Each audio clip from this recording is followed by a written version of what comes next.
This is the story of Operation Epic Fury, the largest American military campaign in the Middle East since the Iraq War of 2003. In late February 2026, the United States launched a full-scale air and naval assault against Iran that killed the country's supreme leader, destroyed its navy, and reshaped the region in under 2 weeks. That campaign drew the approval of just 27% of the American public. The roots of this conflict stretch back years, but the immediate trigger came from a collapse in nuclear diplomacy. For decades, Iran's nuclear program was the central tension point between Tehran and Washington. Sanctions, negotiations, secret enrichment programs, and the 2015 Joint Comprehensive Plan of Action and its subsequent unraveling under President Trump's first term created a cycle of escalation and de-escalation that never fully resolved. By June of 2025, the United States had already crossed a line. An operation called Midnight Hammer struck Iran's nuclear facilities at Fordow, Natanz, and Isfahan. A ceasefire followed, but the underlying standoff remained. Iran still retained its nuclear infrastructure, its missile arsenal, and its entire navy. Diplomacy continued through the rest of the year and into early 2026. In February, indirect talks resumed in Muscat, Oman. On February 25th, Iran's foreign minister announced that a historic nuclear agreement was within reach, and the next day, Oman's foreign minister reported that Iran had agreed to zero enriched uranium stockpiling and full IAEA verification. From the outside, that looked like genuine progress toward a deal. Behind closed doors, the picture looked nothing like that. Trump's Middle East envoy, Steve Witkoff, later revealed that Iranian negotiators opened by asserting an inalienable right to enrich, and disclosed that they controlled roughly 460 kilograms of uranium enriched to about 60%. That material could reach weapons grade in what Witkoff called a week to 10 days. His assessment on Fox News was blunt. A second North Korea in the Mid-East would have been untenable. On February 27th, the IAEA released a report urging Iran to allow inspections. That same afternoon at 3:38 p.m. Eastern Time, President Trump issued the final go order to U.S. Central Command. Roughly 32 hours later, at about 7 a.m. Tehran time, on February 28th, the campaign began. Operation Epic Fury hit Iran across every domain at once: air, sea, land, cyber, and space. The United States and Israel, which launched its parallel campaign called Operation Roaring Lion, carried out a coordinated assault on Iran's military infrastructure at a scale that dwarfed anything the region had seen in a generation. The target list covered air defense networks, Revolutionary Guard headquarters, missile production facilities, command infrastructure, and naval assets from one end of the country to the other. Tehran's Mehrabad airport went down in the opening hours deliberately to prevent regime officials from fleeing. Within days, the scope of destruction was staggering.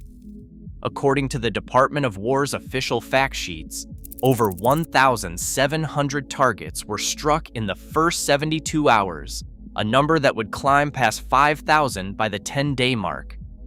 50 Iranian naval vessels were damaged or destroyed.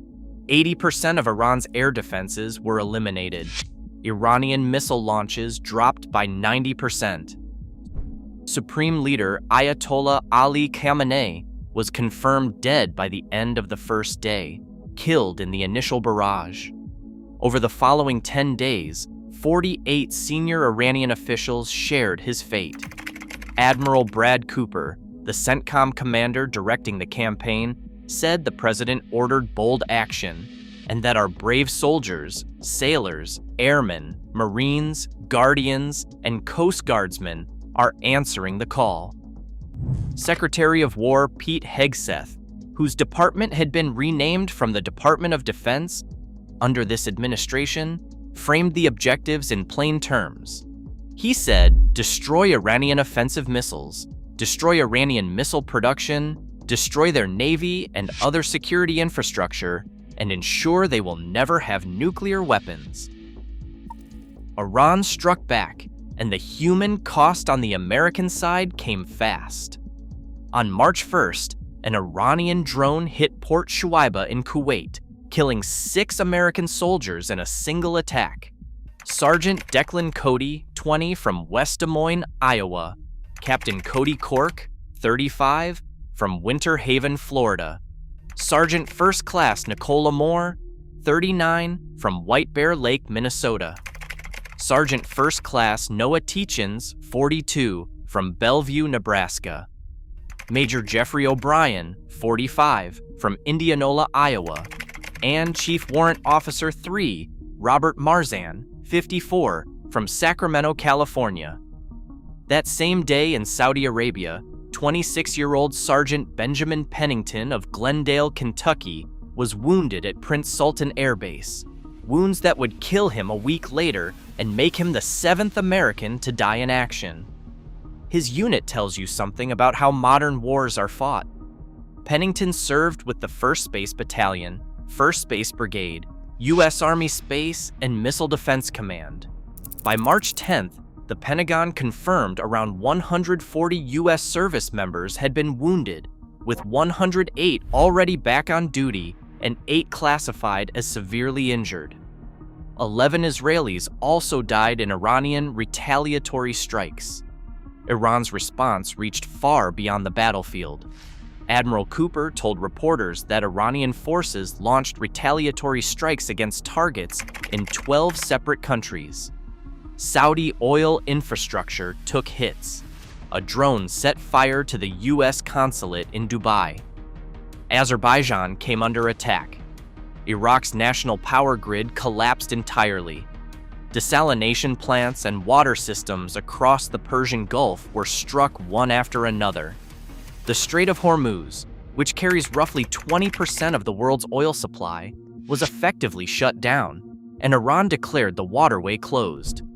Oil prices jumped about 12% in the immediate aftermath, though Brent crude later dipped below $90 a barrel after Trump suggested the operation was nearing its end. Hezbollah opened a northern front from Lebanon, which meant the conflict now extended well beyond Iran's own borders. The disruption to daily life inside Iran was enormous. Internet connectivity dropped to about 54% on the first day, according to NetBlocks, and by the 6th day, the country had entered a near-total communications blackout. Meanwhile, Iranian-aligned hackers from a group called Muddy Water penetrated U.S. aerospace and defense networks. An Iranian prayer app called Beit Saba was reportedly compromised and used to push psychological operations directly to Iranian citizens through their phone notifications. One dimension of the retaliation stood out as entirely new. Iranian strikes physically hit an Amazon Web Services data center in the UAE, and Microsoft Azure facilities were reportedly targeted as well. A kinetic military attack on cloud infrastructure had never happened before.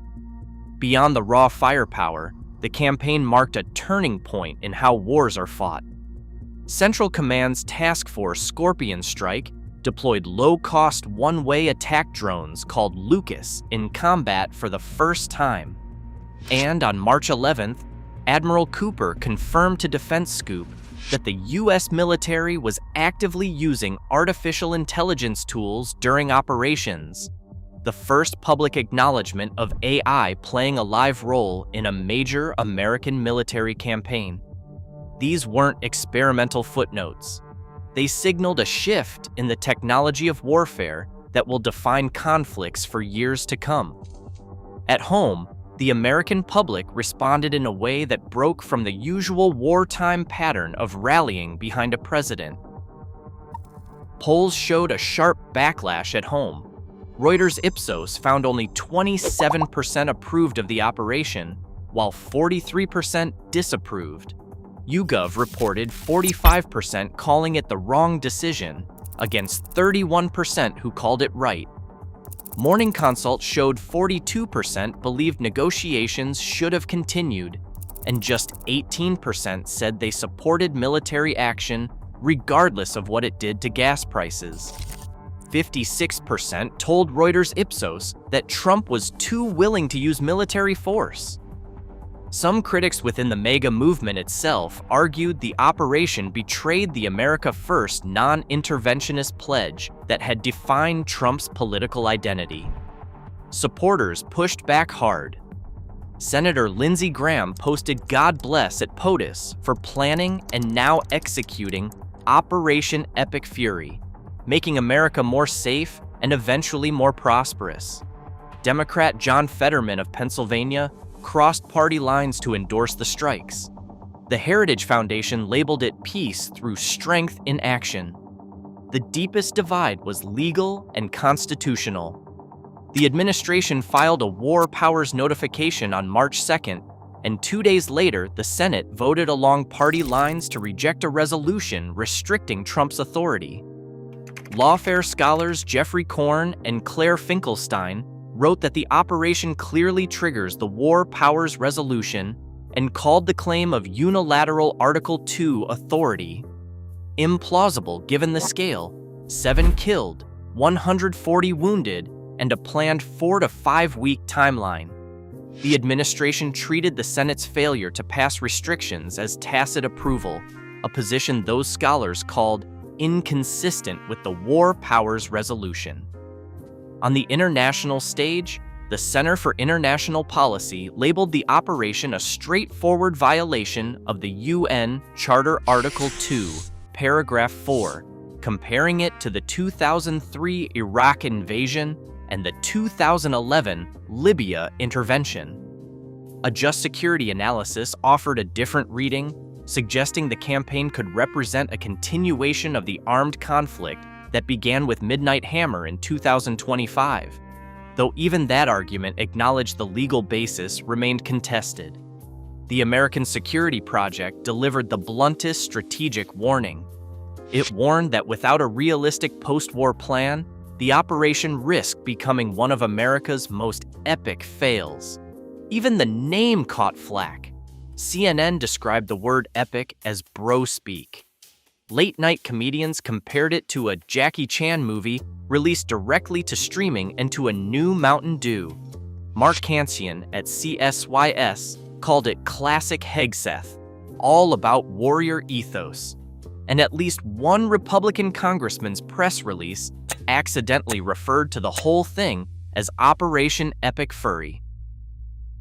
As of March 12, day 12, the campaign remained active despite Trump telling reporters 2 days earlier that the war was pretty much complete.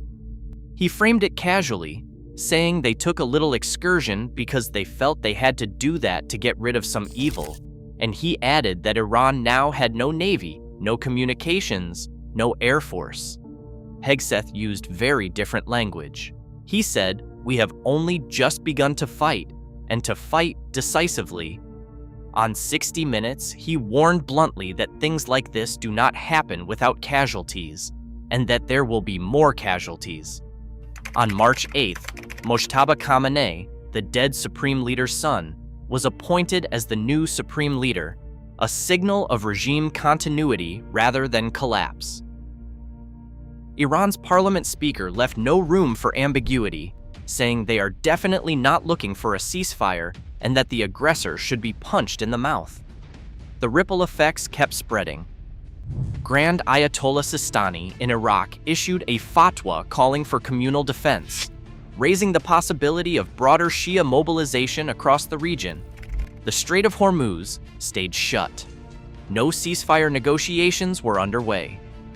The FBI was tracking IRGC and Hezbollah-affiliated individuals inside the United States, and the Department of Homeland Security had still not issued a terrorism alert despite the elevated threat environment.